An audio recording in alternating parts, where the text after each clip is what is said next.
এটা কি বলেন তো? কাঁঠাল, কাঁচা কাঁঠাল, কিন্তু আমরা এটাকে বলি ইঁচড়। এটা দুধ দিয়ে, নারকেলের, চিংড়া মাছ দিয়ে গা মাখা করলে কি যে মজা লাগে। আজকে এইটাই করব, চলেন শুরু করা যাক। কাঁঠালের ইঁচড় চিংড়া মাছ দিয়ে নারকেলের দুধ দিয়ে ভোনা হবে, আর ট্যাংরা মাছের ঝোল। চলেন শুরু করা যাক। মাছ ভাজা শুরু করে দিলাম।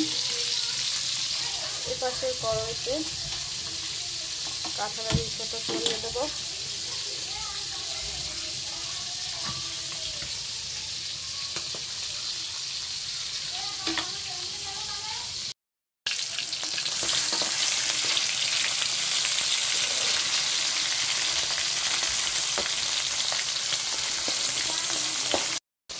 এপাশে মশলাটা কষানো হয়ে গেছে, ইঁচড়গুলো দিয়ে দিলাম,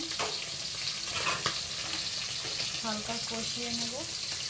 তারপরে নারকেলের দুধটা দিয়ে আর একটু কষিয়ে হালকা পানি দিয়ে ভেজে দেব।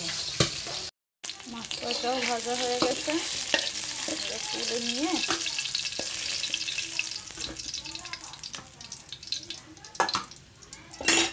আর একটু তেল দিয়ে নেব। পেঁয়াজ কুচিগুলো দিয়ে দেবো।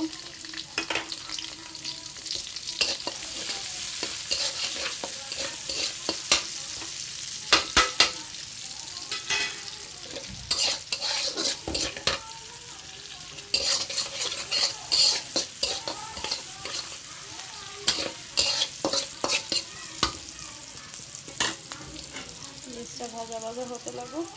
পাশে নারকেলের দুধটা দিয়ে দিই।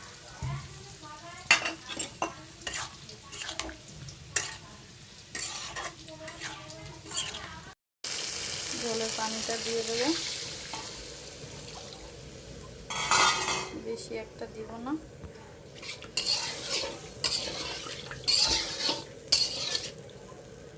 ঝোলের পানিটা একটু হয়ে গেলে মাছ কয়টা দিয়ে দিব। এদিকে এইটাও হয়ে গেছে, বেশি একটা সময় লাগবে না।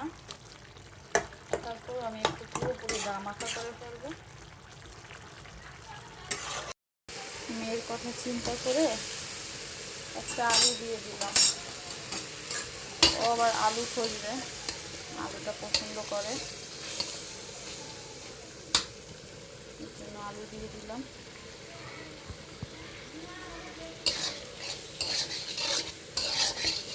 কষিয়ে নিই বেশি করে। এপাশে ইঁচড়টা হচ্ছে।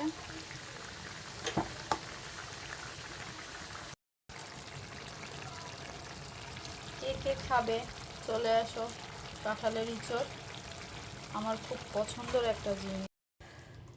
রান্না এটাও হয়ে গেল, এখন পরিবেশন করব।